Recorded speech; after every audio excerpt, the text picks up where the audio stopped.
Absolutely. I think, unfortunately, this first hiring season was also in the middle of pandemic season. Um, Before coming to Decorah in Urbandale, I was associate superintendent of human resources, and so um, coordinating the hiring process was what I did for a school district in the Des Moines area. Um, and I think there are things that we can and should do to be more proactive in making sure uh, that we are doing everything we can to attract the most diverse applicant pool that we can. Um, and again, for me, given the circumstances of the time of year, I wasn't able to be as involved in some of the hiring things and just the processes that that Decorah has deployed for many years. Um, but there are things that we can and should and will do in the future um, to be more purposeful about our hiring processes.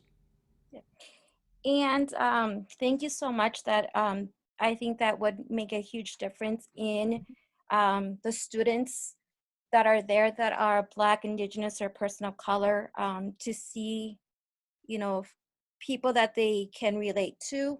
Another one is right now, a lot of times when racial comments come in, or students are doing racial comments, negative comments towards each other, it has been put into just bullying or being mean. Are you guys going to put something in place where it's more than that? It's more as a hate speech, or more as a sexual harassment kind of agenda, where it is going to be taken more seriously, or in a way where students can feel like they're comfortable to talk to teachers, so they understand the severity and how it can affect us students socially, emotionally, and their feeling of feeling safe in the community. Yeah, I mean, the first thing I would say is our harassment policy is aligned with Iowa code. And so statements around race are required to be a part of every single school district in the state's board policy, um, and treated as such, as harassment, and can be addressed through that harassment policy. Now, having it in policy and having that be practice are two different things. And that's where I think that the education of adults, not being dismissive of a concern brought to them by a student or by a family, not treating it as just general conflict between kids. I think that's where the learning has to happen. Um, and so being able to make sure that we're doing the learning that we need to do so that people know that when a complaint of a racist nature is brought, that isn't general student conflict. And it needs to be investigated, and it needs to be dealt with in the manner that our policy says that it should.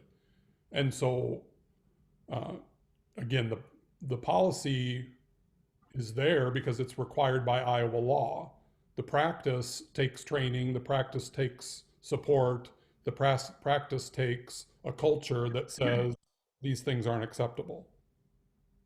Can I just do a quick tag on? And we do want to save back a couple of minutes about how the heck we're going to return to school with COVID. But I've got a couple of questions in, and one is from Guy Nave.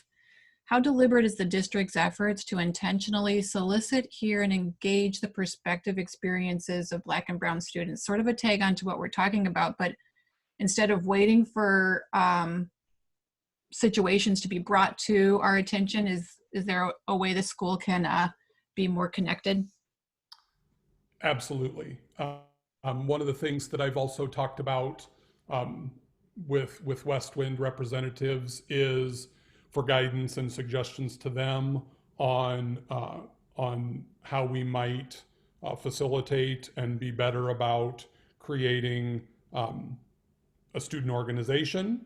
I think about the work of an organization in my previous district. I worked closely with a high school teacher who started a gay straight alliance at Urbandale High School, and really felt passionate about uh, a very similar purpose of being more connected and more purposeful and more proactive in engaging with LGBTQ students.